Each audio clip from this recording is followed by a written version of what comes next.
आप सभी को रविवार की शुभ संध्या। मैं कल्पेश लांजेवार न्यूज़ छत्तीसगढ़ अपडेट से आपका स्वागत करता हूं। आज हम हैं छत्तीसगढ़ की राजधानी रायपुर शहर में, और रायपुर शहर के एक बहुत ही खूबसूरत जगह पे, जो कि है मरीन ड्राइव।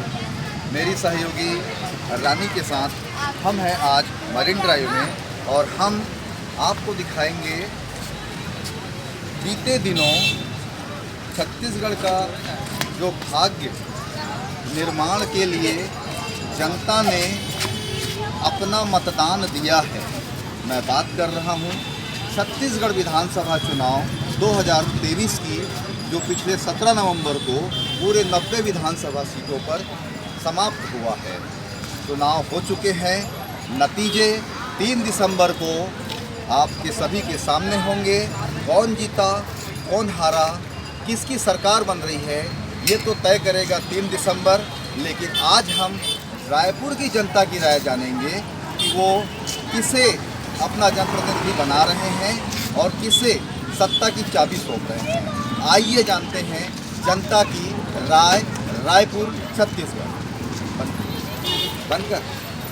बनकर और मरीन ड्राइव से हम लगातार जनता की राय बता रहे हैं। सब मैं जानना चाहूँगा कि जो भी सरकार बनती है 3 दिसंबर की शाम तक, तो हम जो भी आम जनता है रायपुर शहर की, छत्तीसगढ़ प्रदेश की, आप लोगों को क्या आशाएं हैं, क्या उम्मीद है नई सरकार से?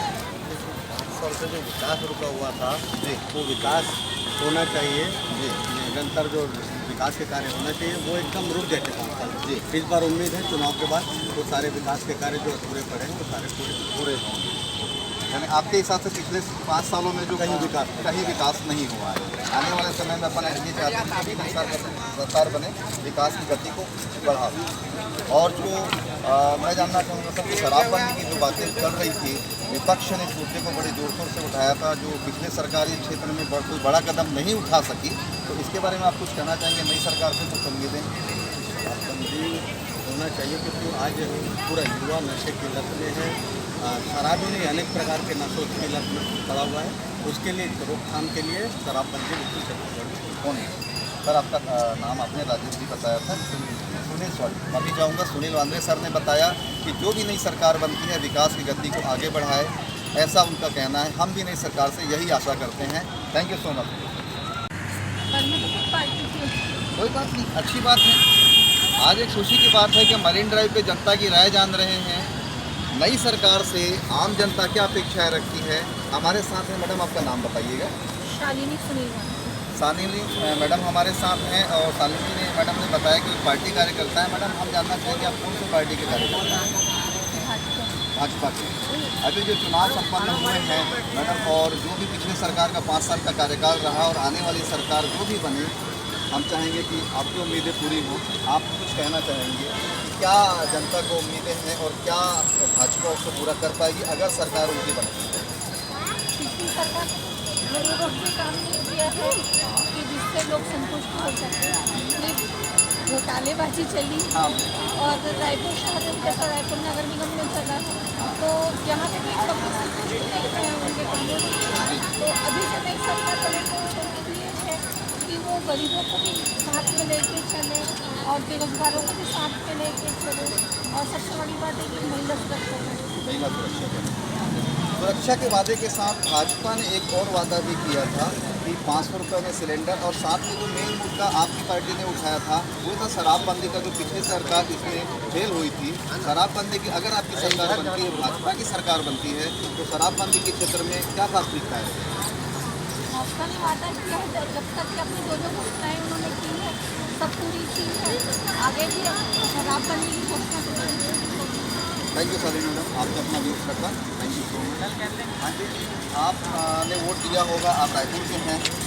आप ये बताइए कि जो भी नई सरकार बनती है, 3 तारीख को रिजल्ट आ रहा है, तो आप गृहिणियों को, आप सरकार से क्या चाहते हैं, क्या उम्मीदें रखते हैं कि आप लोगों के लिए अच्छा करें? हाँ, यानी जैसा गैस सिलेंडर उन्होंने 500 रुपये देने का बोला है ना, गृहिणियों को 12,000 रुपये सालाना, यानी कि महीने में 1,000 रुपये देने का बोला है। तो इसके बारे में आप कुछ बताना चाहेंगे? किसकी सरकार बनाना चाहते हैं आप, भाजपा या कांग्रेस? भाजपा के आना चाहिए। आंटी जी, आपका शुभ नाम? दमयंती भास्कर मैडम ने बताया कि उनको ज़्यादा व्यूज़ का पता नहीं है, लेकिन सरकार भाजपा की बनना चाहिए, ऐसा मैडम का कहना है। उम्मीद करते हैं मैडम। सर सर आपका शुभ नाम राजेश राजेश जी हमारे साथ है। राजेश जी, मैं जानना चाहूँगा कि जो नई सरकार का गठन हमारे छत्तीसगढ़ राज्य में होने जा रहा है 3 तारीख को, तो आप रायपुर से ही होंगे, मेरा ऐसा अनुमान है। मुंबई से आप मुंबई से? चलिए, मुंबई में तो अभी फिलहाल चुनाव नहीं हुए हैं, फिर भी मैं जानना चाहूँगा कि आप लोग क्या, मतलब चाहे आपके राज्य में चुनाव हो चाहे हमारे राज्य में चुनाव हो, आप लोग सरकार से क्या उम्मीदें रखते हैं, क्या आशाएं रखते हैं कि जनता के लिए वो अच्छे कार्य करें, ताकि उनका भी प्रगति हो, जनता की प्रगति हो, राज्य की प्रगति हो? आप कुछ बताइए। तो रायपुर भी नया हूँ, देख रहा हूँ यहाँ थोड़ा साफ सफाई नहीं है। साफ सफाई नहीं है, गौर करेंगे साफ सफाई रायपुर शहर की जो सरकार है, यानी कि नगर निगम के सर की बातों पे गौर करें। ये मुंबई से हैं और कह रहे हैं कि रायपुर में साफ सफाई मुंबई की तुलना में कम है। थोड़ा ध्यान, हाँ कम,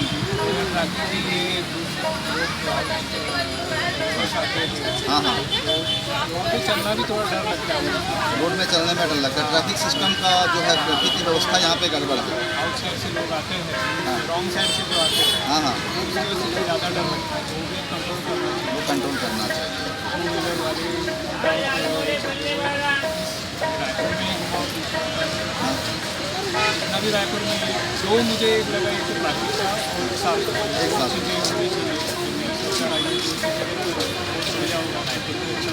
और राज्य के लिए भी अच्छा हो। आप कितने सालों से हैं सर रायपुर में?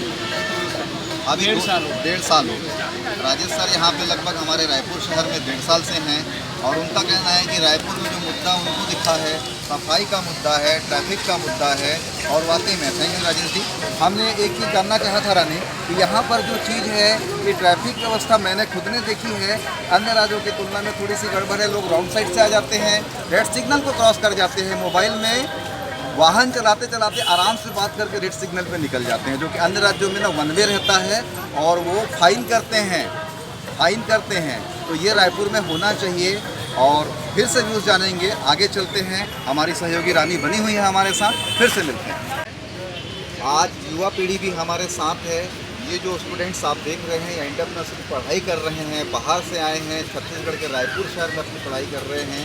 हम इनसे जानना चाहते हैं कि छत्तीसगढ़ के साथ साथ एमपी में भी चुनाव हुए हैं, और नई सरकार का गठन 3 दिसंबर को होने जा रहा है। 3 दिसंबर को जो भी पार्टी की सरकार बने, नई सरकार से आप युवा पीढ़ी को क्या आशाएं हैं, क्या अपेक्षा है कि वो आप लोगों के लिए क्या करे, जिससे युवाओं का भविष्य उज्जवल हो? आपका नाम जानना चाहूँगा। मोनू सिंह मार से। मोनू सिंह जी, आप बताइए। तो मेरा कहना ये है कि देखो, जिस प्रकार लोगों की सबसे बड़ी समस्या बेरोजगार है ना? बेरोजगार सबसे बड़ा समस्या बेरोजगारी है। लोगों को रोजगार मिलना बहुत मुश्किल है। प्रेजेंट टाइम पर मतलब रोजगार तो चलो लोग सर्च कर रहे हैं, स्टडी कर रहे हैं, ग्रेजुएशन कर रहे हैं, स्टडी कर रहे हैं, बहुत हाई क्वालिफाइड मतलब स्टडी कर रहे हैं, लेकिन लोग रोजगार नहीं मिल पा रहे हैं। मुझे तो लग रहा है कि जो गवर्नमेंट है, कोई भी गवर्नमेंट, चाहे बीजेपी आए चाहे कांग्रेस आए, रोजगार के अवसर निकालना चाहिए। बिल्कुल, बात हम किसी पार्टी बस नहीं कर रहे हैं। जो नई सरकार बनती है, हम उससे युवाओं की अपेक्षा जानना चाहते हैं। मेन चीज़ में एजुकेशन ऐड करना चाहिए कि इस तरह एजुकेशन मिले ताकि लोग अपने न्यू स्किल के अकॉर्डिंग अपने स्टार्टअप कर सकें। कोई भी हो, तो जरूरी नहीं कि जॉब ही मिली है ना। जॉब में तो बहुत मतलब चलो ठीक है, लोगों के लिए कंपटीशन बढ़ रहा है ना, बहुत ज़्यादा कंपटीशन मिल रहा है। मतलब पढ़ाई तो कर रहे हैं, लेकिन उनके जो टैलेंट है उसके अकॉर्डिंग रोजगार नहीं मिल पा रहा है ना। तो लोगों को एजुकेशन में सुधार करना चाहिए। जो भी पार्टी आए, जो भी सरकार आए, तो एजुकेशन में सुधार करना चाहिए, न्यू स्किल पर काम करना चाहिए। जैसे स्कूलों में स्किल के ऊपर क्लासें होनी चाहिए, है ना। चाहे बहुत सारे स्किल हैं, चाहे जो कुछ भी हो, मतलब कि जो स्टूडेंट है ना, जिस चीज़ में वो उसके अंदर रुचि हो, उसके अकॉर्डिंग उसको गाइडलाइंस मिलना चाहिए। अब देखो, आप बाहर के लोग जैसे विदेशी लोग हैं ना, फॉरेन में क्या होता है, एक छोटा बच्चा होता है जिसको जो उसके अंदर स्किल होता है, उसके अकॉर्डिंग उसको गाइड किया जाता है, ना कि प्रेशर कि आप तू यही कर, इंजीनियरिंग कर, डॉक्टर स्टडी कर। नहीं, जो उसके अंदर स्किल है, चाहे खेलने की स्किल हो, चाहे डांस करने का, सिंगिंग का, उसके स्किल के अकॉर्डिंग उसको क्या मिलना चाहिए, एजुकेशन मिलना चाहिए, गाइड करना चाहिए। जैसे बहुत सारे हम देखा, मैं मतलब सोशल मीडिया में देखा, बहुत सारे बच्चे अभी मतलब छोटी सी उम्र से क्रिकेट खेल रहे हैं। मतलब कि जब हमारी उम्र में आएंगे 30 साल 22 साल, मतलब पूरी तरह से परफेक्ट हो जाएंगे खेलने लायक। सेम कहने मतलब ये है कि स्कूलों में बच्चों के स्किल अकॉर्डिंग जो उसके अंदर टैलेंट हो, मतलब जो कुछ करना चाहे उसका जो हॉबी है, उसकी जी। जो शौक है, वो जिस क्षेत्र में आगे बढ़ना चाहता है, उसके लिए सरकार योजनाएं बनाए और उसके अकॉर्डिंग उसको शिक्षा दे। जी जी बिल्कुल मेरे को आप क्या कहना? रायपुर शहर के खूबसूरत खूबसूरत जगह जो है मरीन ड्राइव, जिसे तेलीबांधा सरोवर भी कहा जाता है, बीजेपी गवर्नमेंट में इसे मरीन ड्राइव का नाम दिया गया था, जिसे कांग्रेस सरकार आने के बाद तेलीबांधा सरोवर के नाम से आज जाना जा रहा है। यह रायपुर की बहुत खूबसूरत जगहों में से एक है। आइए जानते हैं कि जनता की राय वो क्या कह रही है। सर आपका नाम बताइएगा। ईश्वर साहब सर आप ये बताइए, पिछले दिनों हमारे छत्तीसगढ़ में विधानसभा चुनाव संपन्न हुए हैं। हमारा न्यूज़ छत्तीसगढ़ अपडेट ये जानने, जनता की राय जानने निकले कि चुनाव तो हो चुके हैं, दे चुका है, फिर भी आप लोगों से जानना चाहेंगे कि 3 दिसंबर को जो भी नतीजे आएंगे वो तो सबके सामने होंगे, फिर भी आप लोगों को क्या लग रहा है कि आगे किसकी सरकार बननी चाहिए और आप लोगों के हिसाब से क्या हो रहा है इसके बारे में उतना जानकारी नहीं है। करंट में? सरकार किसकी बनेगी तो उसका जानकारी तो नहीं है, जी जी। लेकिन अब देखो अब 3 तारीख को रिजल्ट पता चलेगा क्या है क्या नहीं।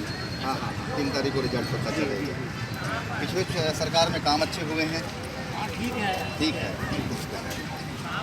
सर आप बढ़िया है। विष्णु साहू जी, माफी चाहूँगा विष्णु ठाकुर सर, आप ये बताइए कि जो पिछले बार अभी हमने चुनाव संपन्न कराए हैं छत्तीसगढ़ में, आम जनता ने अपना मतदान पेटी में कैद कर दिया है, 3 दिसंबर को रिजल्ट सामने होगा, फिर भी आपके हिसाब से क्या लगता है कि किसकी सरकार बनेगी? बोला नहीं जा सकता, बाकी जो वर्तमान में जो विकास हुआ ही नहीं। सरकार बदलना चाहिए, विकास नहीं हुआ है, महंगाई भी बहुत है। महंगाई भी बहुत है। आपको लगता है कि कुछ चेंजेस आने से परिवर्तन होगा, महंगाई कुछ कम होगी? महंगाई कम नहीं होगी पर उतना अभी तो ऐसे महंगाई उतनी नहीं होना चाहिए। महंगाई हाँ हाँ जो सरकार बने वो कितना महंगाई। जी जी। सर आपका नाम बताइएगा। चंद्राकर जी, आप ये बताइए कि जैसे कि सर ने बोला कि पिछले सरकार में महंगाई बढ़ी है और आने वाले समय में कुछ परिवर्तन चाहते हैं, तो आपको क्या लगता है कि आने वाले समय में छत्तीसगढ़ की चाबी जनता किसको सौंपने जा रही है? मेरे समझ से ना जी। जो भी सरकार है जी। और जो भी आएगा जी इसमें दोनों सरकार निकम्मा है, जी जो देश को बर्बाद कर रहा है, टूट देकर जी आम जनता को लॉलीपॉप लॉलीपॉप खिला देकर। खिला रहा है। यानी जो मुफ्त की योजना है आप हाँ। उसके बारे में बात कर हाँ रहे हैं। उसी के बारे में बोल रहा हूँ। जी, है तो ये गलत है। ये गलत था। ये कभी कोई भी सरकार बने हाँ हाँ मगर इसको अपना स्वयं कान पकड़ करके ये वादा करना वो स्वयं भूल जाए। जाते जाते वोट कर्ज माफ करना, वो करना, उसी को जो कर्मचारी बेचारा पढ़ लिख के हाँ हाँ उसको 1.5 पर्ची में आप नौकरी दे रहे हो और फालतू में करोड़ों घुमा रहे हैं। ये हम पब्लिक के लिए ही नहीं है, बराबर है। तो चंद्राकर साहब के हिसाब से जो मुफ्त की योजनाएं हैं जो सरकार द्वारा चलाई जाती है, वो इनके हिसाब से आगे राज्य के लिए, देश के लिए घातक है और इसको कुछ अलग तरीके से हम चला सकते हैं, ऐसे चंद्राकर साहब का कहना है। आइए हम और कुछ व्यूज़ जानते हैं। मैडम आपका शुभ नाम बताइएगा। रानी श्रीवास्तव मैडम हैं हमारे साथ में, न्यूज़ अपडेट के साथ में। मैडम ये बताइए कि जो अभी मतदान हुए हैं छत्तीसगढ़ में और 3 तारीख को रिजल्ट आने हैं, तो आपको क्या लगता है कि सरकार कैसी बननी चाहिए और सरकार का जो योगदान है छत्तीसगढ़ प्रदेश की तरक्की में वो कैसा होना चाहिए? अभी तक वो किसानों का ही काम किए हैं, लेकिन अब मीटिंग में आएंगे तो बोले हैं गैस सिलेंडर 500 देंगे। हाँ। तो हम कहते हैं गधे सरकार ही है, हमको 500 में सिलेंडर मिले और हमारा राज शांतिपूर्वक चले, अशांति न हो और गुंडागर्दी थोड़ा सा कम हो। गुंडागर्दी की बढ़े। मतलब कि राज्य में आप शांति चाहते हैं, शांति है ना? चाहते हैं। हाँ। हमारा छत्तीसगढ़ राज्य बहुत शांति देश है, जी। बिल्कुल ऐसे ही रहना चाहिए। गुंडागर्दी नहीं करना चाहिए, रेप को बहुत कंट्रोल करना चाहिए। लड़कियों के प्रति बहुत ज़्यादा रेप सुनाई दे रहा है, करना चाहिए। धन्यवाद श्रीवास्तव मैडम। तो उन्होंने कहा कि मैडम के हिसाब से कि जो भी सरकार आए महिलाओं के लिए कुछ विशेष करे, जैसे उन्होंने कहा कि सिलेंडर जो है 500 रुपये में देने के लिए दोनों पार्टियों ने वादा किया है और साथ ही जो भी अपने वादा से मत मुकरे और वादा से मत अगली सरकार से चुनेंगे और नहीं तो फिर निर्दलीय नहीं तो फिर निर्दलीय को चुनेंगे, मैडम का ये कहना है। धन्यवाद मैडम। आगे और हम भी जानेंगे जनता की राय, फिर मिलते हैं।